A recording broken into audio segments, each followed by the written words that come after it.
Shaheen cadet school Sajbarkhila শাখার উদ্যোগে নবীন বরণ, বৃত্তিপ্রাপ্ত পরীক্ষা সংবর্ধনা, ক্রীড়া প্রতিযোগিতা ও বার্ষিক পরীক্ষার পুরস্কার বিতরণ অনুষ্ঠান অনুষ্ঠিত হয়েছে। অনুষ্ঠানে সভাপতিত্ব করেন শাহীন ক্যাডেট স্কুল সজবরখিলা শাখার পরিচালক জনাব মোহাম্মদ মাঝারুল ইসলাম হিমেল।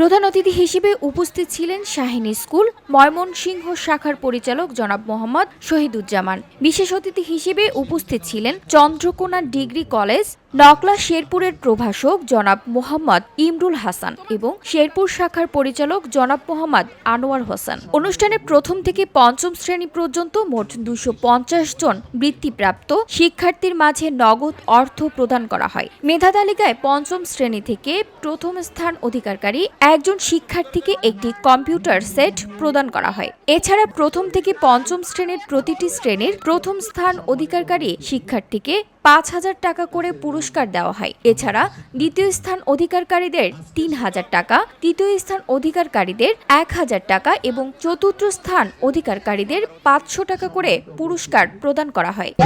এরা অনেক ভালো অনুষ্ঠানে আয়োজন করছে, পরীক্ষা সুষ্ঠুভাবে নির্বাচন হয়েছে।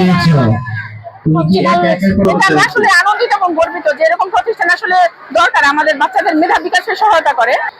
মূলত শাহীন শিক্ষা পরিবার সেফ ফাউন্ডেশন কর্তৃক আয়োজিত প্রতি বছরই বৃত্তি পরীক্ষা নিয়ে থাকে এবং শিক্ষার্থীদের মেধা যাচাইয়ের একটা সুযোগ তৈরি করে দিয়ে থাকে। সেই সুযোগ একদম সরকারি বিধিনিষেধ যতগুলো ছিল এবং পাবলিক পরীক্ষা সরকারিভাবে না হওয়ায় মাননীয় চেয়ারম্যান স্যার মোহাম্মদ মাসুদুল আমিন শাহীন স্যার একদম উদ্যোগ নিয়েছিলেন করোনাকালীন সহ প্রত্যেক সময়ে আমরা মেধা যাচাইয়ের কার্পণ্যতা করব না, যার পরিপ্রেক্ষিতে সারা বাংলাদেশে কোটি টাকা প্লাস আমরা বৃত্তি দিয়েছিলাম এবং বৃত্তি দিয়ে থাকি।